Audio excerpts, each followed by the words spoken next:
What is up, guys? It is the Citrus Panda here today, and I'm coming at you with episode 11 of our Dark Souls 2 Kirito challenge.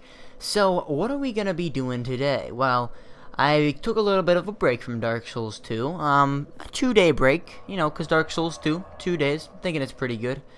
I did die, apparently, off camera. Was it off camera? Possibly off camera, possibly not. Maybe I did die on camera. Like I said, I took a little bit of a break, so I don't exactly know like right where I left off. I do remember I'm in this location, and I'm pretty sure I'm near a boss, so that should be interesting to find out. But anyway, just took a little bit of a break. Not like the game is not interesting, but if you know me, I play a lot of games at one time. Cause I mean, there's usually, if I'm playing anything at one time, like, I usually play more than one game at one time, basically, is a better way to say it. I was going to try to go for some crazy explanation, but I decided just saying that I play a lot of games at once is probably the better explanation. Alright, so there's the souls. Apparently I only received 270, so I'm presuming that either last episode or I died off camera. So I died last episode or off camera, so you guys will know if you watched the last episode. I don't know because I would have to watch the episode. Maybe I'll put some text on screen if I feel so inclined. Oh boy. Okay, so this part is decently easy because I've done it so many times. I do remember, actually, I'm pretty sure I walked in here and then got killed by, not these guys maybe, but I do remember, I'm pretty sure I jumped off this cliff, which as a result I lost all of my souls. I forget how many souls I had. But I was fighting these guys, and it wasn't even them that killed me. I actually rolled off the cliff, which I thought was pretty funny, but also kind of sucked because, oh boy, this is bad. Dang, oh man, this was bad. He did some backstepping right there. I didn't know what I was doing. Alright, so in, kind of like parallel to this playthrough, I'm also playing on my sorcerer, which has lots of life gems, and I always look at my life gems on this character. I'm like, why do I have so little of them? Because I use so many of them, and on my sorcerer I have like almost 20 of them, which is pretty ridiculous. Like, you can do a lot with 20 of them. Alright, so last time, actually, I just remembered I did get this far because I remember summoning this dark spirit, and then she ambushed me and I got killed because she like cornered me between one of those like rogue people and her. So I'm gonna like use this as like sort of like an arena. I don't really know what's going on here, but I think this will be a good arena like thing. See how it goes. I don't really know how to fight her, to be honest with you. I mean, it looks like she's just a regular old dark phantom, and she does normal things. Although she seems pretty easy, comboing some of my power stance attacks, and she's dead. She has very, very low poise, and that kind of worked against her. Ooh, I actually just want to put on this mask for a second, just because it looks pretty cool. Also, I didn't do any, as far as updates on, like, the whole armor situation. I did find the guy that's going to give me the black robes on my sorcerer playthrough, over in the Lost Bastille. After you kill the ruined sentinels, you can get there. Well, you can get the Lost Bastille, but to get to the part where you can get the black robes, you need to get the Ruined Sentinels code first.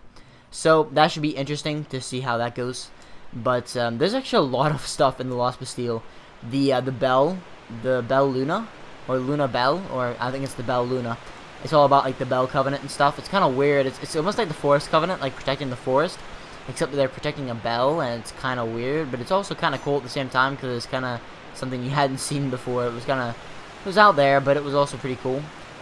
Alright, so I don't really know where I'm going, but then I noticed there was a path right here, so there we go. Gotta use common sense here. Guarantee there's some sort of item, or maybe some sort of monster that's gonna try to kill me up here. Maybe this is actually the right way to go. I don't know. Oh, okay, that looks like it's the boss area, so I'm gonna go around here, see if there's anything back here that can help me with the boss fight. Maybe a bonfire? Bonfire would be nice. Oh no, it's just skeletons. Okay. What fun it is to have skeletons to fight. Okay. Oh boy. We got skeleton archers everywhere. Alright, so we're gonna hit him once. Oh man, only one to kill? Okay. Uh-oh. That's not good. Oh man, we don't have enough stamina here. We're losing out on our possibilities. Okay. Is that the necromancer? Oh my goodness. Oh man. Heal up, dodge. Alright, so I'm guessing I have to jump over to him. Like, just jump. Nope. Okay, well, there you go. Apparently, I think the better approach is coming from the front, like front on towards him. So I'll try that, I guess, because that was a pretty big fail. I figured that was gonna happen because, you know, with Dark Souls jumping, if you call Dark Souls jumping, I don't know if you can or not. It's not really jumping. I don't know. It's like kind of like hurtling or something. I don't really know what it is. It's just kind of like jumping a little bit off the ground. I never really understood that about Souls games, but I think it's more because it's supposed to be a more realistic game. But in a way, I mean, it's almost more realistic that you'd be able to jump straight up. But I do understand where they're coming from, like, because with the jumping system, there's a bunch of things that could be, you know, considered maybe unrealistic. And for the most part, I think what they're going for Dark Souls, in the Souls series in general, is to have, like, this realistic fantasy feel. Where the world itself doesn't feel that realistic as far as, like, what's in it. I mean, the environments feel realistic, but maybe not what's in it. But the mechanics and everything just feel like, you know, if this was real life, hey, this could probably happen. You know, if this was actually a fantasy world that we were living in, you know, this could be probable that this would be similar to how it is in real life. I don't know really what I'm going for with those sentences. Sometimes I just go off on a tangent, whatever. Speaking about tangents, all about the trigonometry life. So fun, you know what I mean? Like trigonometry, it's really useful. Anyway, I don't know. There's me with my sarcasm again. I don't know. Personally, I don't find math in general to be an interesting subject. Also, interesting note, I just figured out like a couple weeks ago that European people, or I don't know if it's European people in general, but I know that people from the UK apparently refer to math, the subject math, as maths, like with an S. Which is weird to me because I'm an American, and over here in America, we don't do that stuff. We just call it math, and like math is like just the whole thing that groups math in general. So calculus, algebra, trigonometry, everything like that. It's all grouped into one subject. We just call it math, not maths. But it actually does make more sense to call it maths. Kind of like it would make more sense if America used the metric system rather than using its own crazy made-up system that doesn't really have any like reason to be like that. See, I don't know. I think America just likes to be different. I'm not ripping on America. Personally, I like America. It's not that bad. I like living here, but it's kind of like we make it harder, like on purpose. It almost seems like to communicate with some things and actually do some things. I mean, like for instance, not having the metric system is so inconvenient. Like, you know, we teach kids at a young age in our schools that inches and feet and miles, things like that. And then they get thrust into some classes where they're using centimeters and meters. It's like, shouldn't we just stop teaching feet and things and just teach them metric from the beginning? Like, I don't know. I mean, if you know of any other country in the world that uses the American system, like miles and inches, please do tell. I don't know any other country. Most other countries use metric, which makes more sense. I mean, mathematically, metric actually makes logical sense. You know, like everything, 10, like 10, 10, 10, you know what I mean? Like there's, you know, 10 millimeters in centimeter, things like that. Okay, so I want to inch around here. Here we go. There's an archer. I like how I step around the corner, and right when I do, I get hit by a freaking arrow. Okay, so this is presumably this is what I have to do, so I'm going to try it the other way that I thought I had to do it after I died. So this guy's being revived. Got to kill him really quickly. Oh my goodness, this is ridiculous. Those things are so powerful. Alright, so we're gonna drink up here really quick. Uh-oh. Here we go. Wow. I've noticed, I don't know, okay, I want to ask you guys this question, actually, if you feel like responding to it. What do you think about the hit detection, or not the hit detection, but like the hit tracking in Dark Souls 2? As far as like, when you slice and things, it seems like it's off, you know what I mean? Like, okay, like, maybe it's not off, like, maybe that's like what it's supposed to be like. Oh my god! Did you see that? Did you see what just happened? That's sad. That's really sad. Honestly, that's just a slap in the face. You know, I should just stop recording and then just start recording again and have a better video for you guys. But you know what? No, we're gonna keep this footage in here. We're gonna keep it going. Anyway, I've noticed that, like, in Dark Souls, the first one, like, if you attack somebody, it would kind of track onto them, you know what I mean? I don't know if you've noticed it, but I've noticed it a lot, especially when I was doing some PvP on another character. Like, I would hit my weapon down on the ground, and I would be locked onto them. And even if like, for instance, let's say I'm facing in this general direction, and I would hit. Now, if you were playing Dark Souls and you were locked onto someone, your guy would kind of turn automatically and slice around. Now, in this game, it's kind of like, oh, you're facing this way, we're gonna hit this way, and it's a really different like hit tracking system.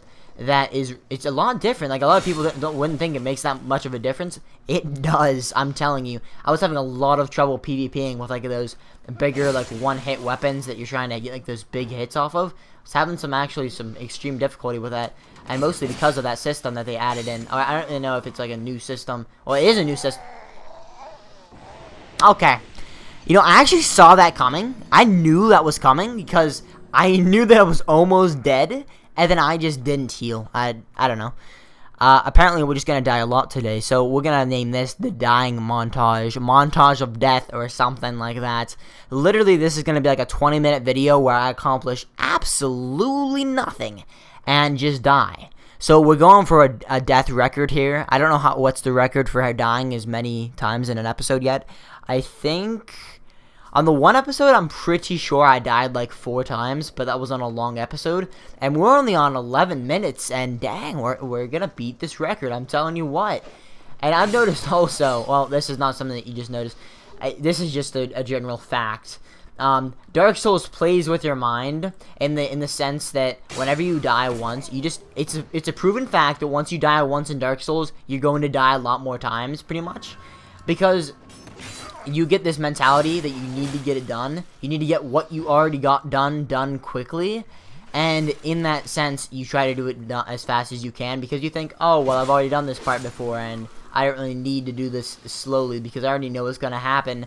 And then you end up just dying because your own arrogance that you thought that you know exactly what was going to happen was not true at all, and you really didn't know what was going to happen, and you got just completely destroyed. Similar to what just happened, how I died, and I was just trying to rush back, get my souls. I think one of the most important things about Dark Souls games, or the Souls and games in general, I guess, is that you have to be careful on your way back to get your souls. I mean, what I lost there was nothing in comparison to what I lost just like before this episode even started, a couple of days ago. Man, I'm pretty sure I lost like 20,000 souls. That's a big detriment to your game. Losing 20,000 souls is a big deal. And if you think it's not a big deal, then you're kind of crazy, but whatever. That's actually the cave, the item that I died like right there. So I'm gonna go around and get that.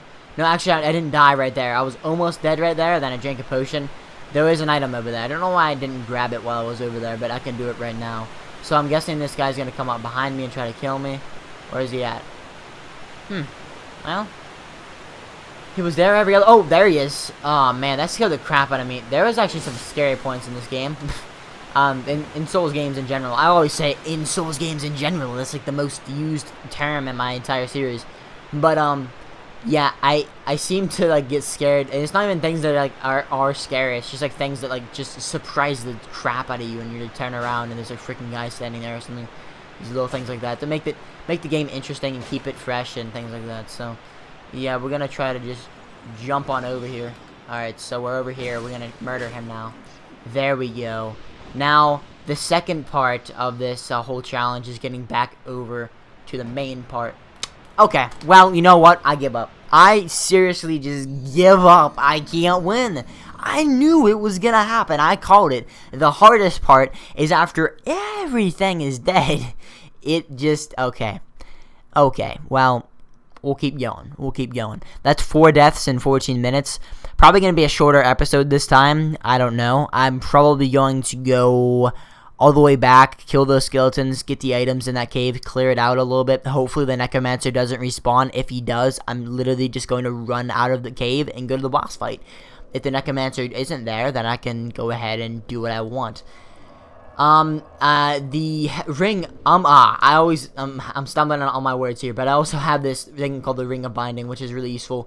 I've noticed that my HP wasn't going down that much, and I wondered why. Ring of Binding, that's why. It's a very interesting, little thing to have for your Dark Souls 2 playthrough, especially since, the HP drain as you die. I guess not really an HP drain, it's just like a max it's basically what it is. It basically drains your HP as you die.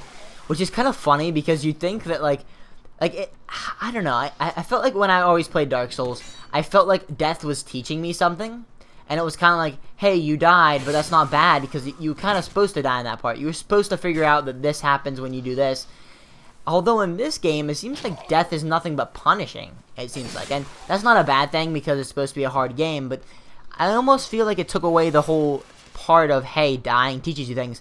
I mean, it teaches you a harder lesson. It's like, hey, dying in this game really sucks. I mean, you lose all your health. But it makes you die, and then it makes the game progressively harder the more you die. So it's like, hey, you want to learn by dying? Well, too bad. We're going to make the game harder as you die.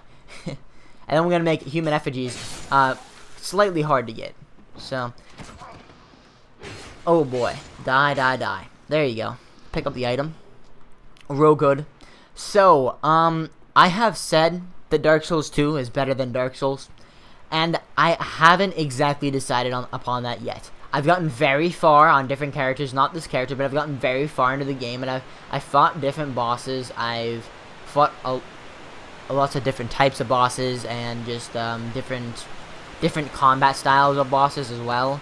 And I mean, I don't want to make a decision yet, so I'm gonna have to play through the game a couple times, probably play through on New Game Plus, things like that. Once I do all that, I can probably make an estimated decision on which game that I personally enjoyed better. From what I'm going to go at now is maybe Dark Souls is better, but that's only because I've played through that game so many different times, I'm so used to it, things like that. So, in general, I'm only saying that, oh, quote-unquote, Dark Souls is better because I've played it more, and I don't really want to say anything yet. Dark Souls 2 is shaping up to be possibly a better sequel, so that's why I don't really want to say anything yet, because of a lot of the improvements that this makes over the first game. But a lot of the things that don't make sense with this one. And my souls over there, are they worth getting? Probably not. How many? No, they're not worth getting. I'm not going to risk it. No, I'm not going to do it. You know why? Because I know that if I jump over there, I'm going to die. Ooh, I got combustion. Yeah, I actually want to check something really quick. What intelligence is needed for that.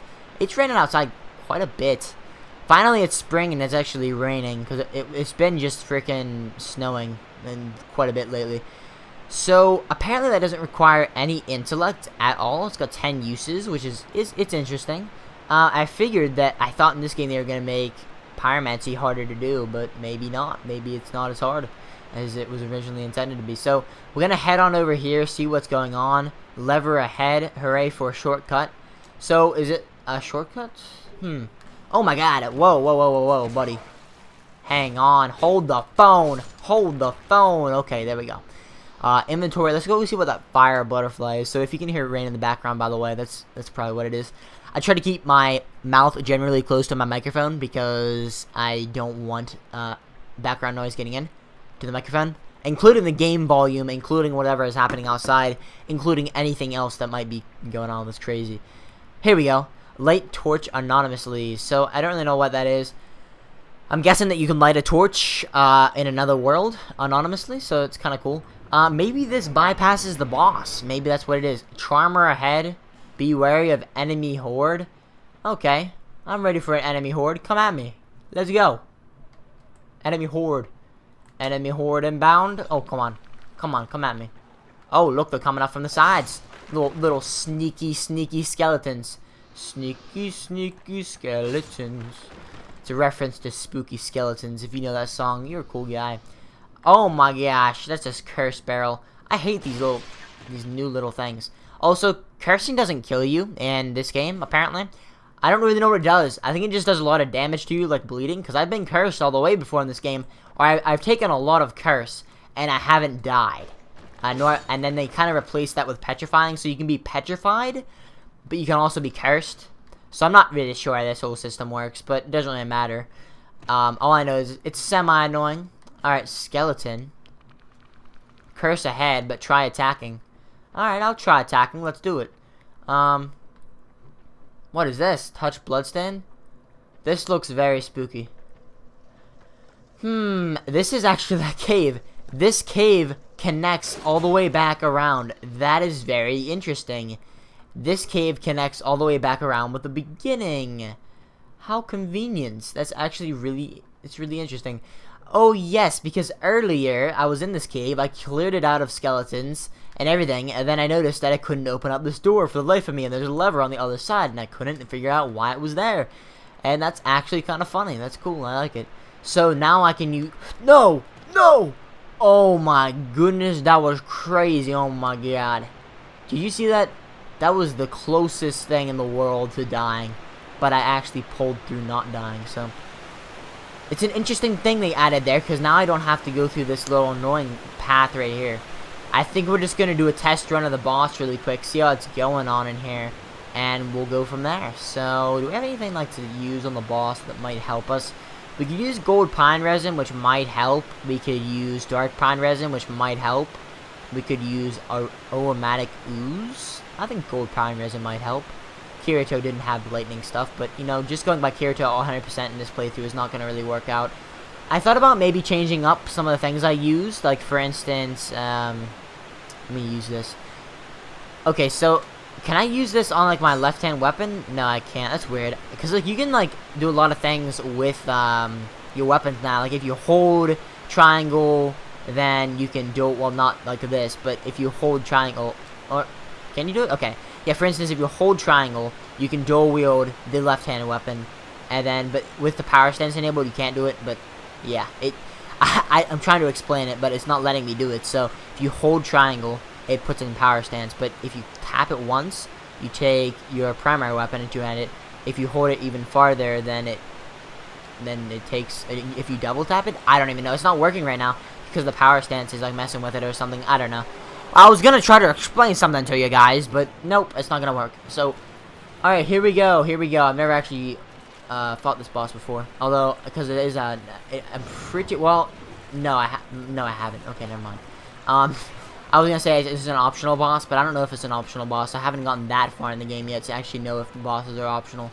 This is semi-annoying, there's 3 bosses. What is this game and what is with this game and having multiple bosses at one time? It seems like they're all about it in this game. They're like, oh, well, you know what would make this game even harder? Bosses that have more than one boss. Man. Woo.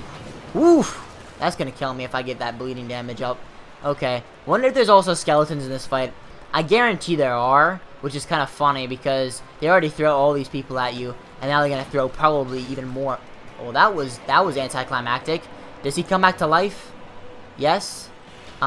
Interesting. Is he coming back to life? No, he burnt to death. Oh, but with that comes many other skeletons that will try to kill you. That's interesting. So each one you kill, it will get progressively harder. It's interesting. I like it. Now, but do those things automatically respawn, or do they not respawn? That is to be decided in a minute here once I figure out what the heck is going on. I'm gonna pop a life gem really quick behind this barrier. So one of them's a mage, one of them's something else, and I don't really know what else. I'm trying to lure them around here. This seems like the most plausible strategy with this. Alright, so he's gonna hit me a bunch of times. I'm just trying to tank through it to get some kills here. So he's dead. Again, but I'm gonna drink up some Estus to heal up quickly here. Hopefully I won't die. So he's gonna probably summon a lot of skeletons from his body because he died. So I'm gonna hit this guy once. Oh, so apparently when you hit the skeletons as well, it also does damage? Is that correct?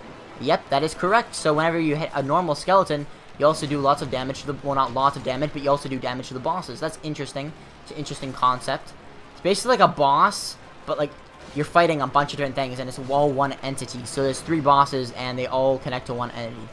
Alright, so this should be pretty easy. This is the mage, so, oh man, oh boy. Okay, well you're dead. Is that all the boss fight was?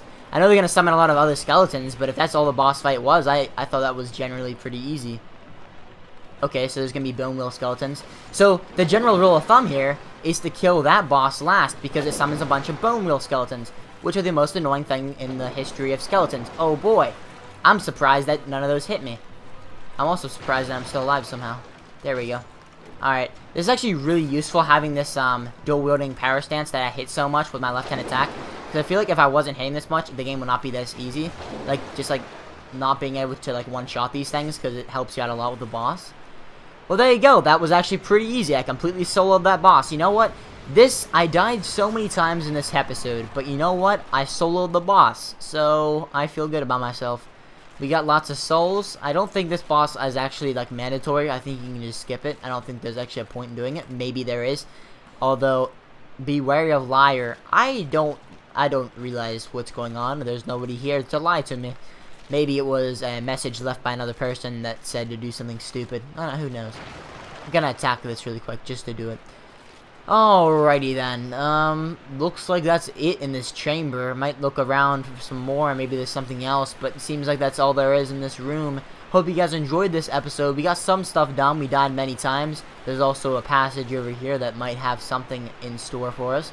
Nothing at all. Nope. It's okay. Well, there might be something over here. Alright, interesting. So, yeah, this boss is probably mandatory because it looks like it's taking me to the next place. Fine work. Praise the sun. What is this? I'm gonna push it. Let's see what happens. Alright. I wonder if you have to go to the Undead Purgatory. Wonder if it's like a mandatory thing. Because I know where it's at now. So that might be the next place we're going. But I don't think it is. I think we're gonna head... I know there's a couple places I can go from here. I can probably go down the well at this point in Majula. The well. The big empty huge pit in Majula. So I could go down there. I could continue this direction wherever the heck this is gonna take me. Or yeah, I can pretty much do that. Or I can continue in, I don't know where the, whatchamacallit, the No Man's Wharf takes you. I'm pretty sure that's all optional though, because it looks like it's just kind of open-ended down there, like you just do it. And this is the beginning of Harvest Valley. I was gonna say this is the beginning of Huntsman's Copse, but never mind. It looked like the beginning of Huntsman's Copse for some reason. Talk, who are you? Are you a traveler? Yes, I am. An ore stone trader. Collecting rare stones? Okay. I don't know. I just sort of ended up here. Might have wandered in, scouting around for rare bits. Skipping over this just so that I can read it. I'm just reading. I'm just skimming it. I usually do all the lore stuff, trying to figure out the story off camera, because I don't want to bore you guys too much. So I could buy some Titanite shards from her to upgrade my equipment a little bit farther, which I might do, actually, because I kind of need some. Although I am getting the black set soon. No. I think I might actually head to the Lost Bastille after this to try to go get the black set, because I can actually look a lot more like Kirito. Also, it looks cooler than the set I'm rocking right now, so maybe that is what I will do. Also, I don't really know where to go from here. I'm guessing we go into Harvest Valley, like the awesome people that we are.